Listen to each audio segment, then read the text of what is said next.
आत्ता यावेळेस आपण बघू शकता की हे राहाता बस स्थानक आहे। राहाता बस स्थानकाच्या समोर राहाता बस स्थानक हा बोर्ड लावण्यात आलेला आहे। राहाता तालुका 1999 साली झाला। त्यानंतर 2011-12 मध्ये माननीय नामदार विखे साहेब यांनी राहाता बस स्थानकाची BOT तत्वावर निर्मिती केली।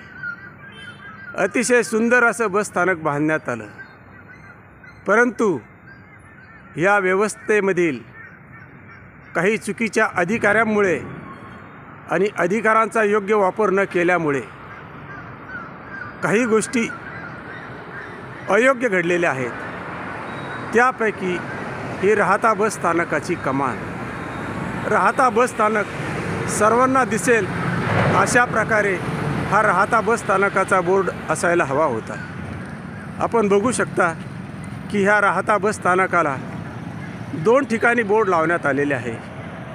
राहाता बस स्थानक एंट्रीद्वार 2011-12 मध्ये ह्या राहाता बस स्थानकाची निर्मिती झाल्यानंतर या बस स्थानकामध्ये अनेक वर्ष बसेस जात येत नव्हत्या।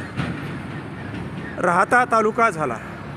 तालुक्याची निर्मिती झाल्यानंतर कोपरगाव आगारातून राहाता बस स्थानकातील राहाता तालुक्यातील प्रत्येक गावागावात जाणारी ST सुटणं अपेक्षित होतं।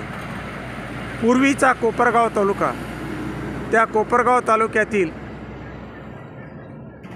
कोपरगाव ST डेपो यावरती अवलंबून असलेला हा राहाता तालुका।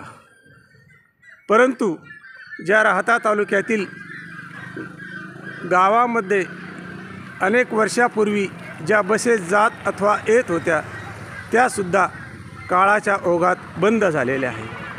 पूर्वीच्या काळी राहाता बस स्थानकावर राहाता तालुक्यातील गावामध्ये विशेषतः अस्तगाव, गणेशनगर, वाकडी, चितळी, कोराळे या मार्गे अनेक बसेस जात येत होत्या, परंतु त्या बसेस बंद झालेल्या आहेत। त्या बसेस बंद झाल्यामुळे गावातील दळणवळण बंद झालेलं आहे। विकासाची साधने सीमित होत आहेत। तथापि कोपरगाव तालुक्यातील बहुतांश गावामध्ये आजही कोपरगाव डेपोच्या बसेस जात अथवा येत असतात। परंतु राहाता या शहरामध्ये, राहाता या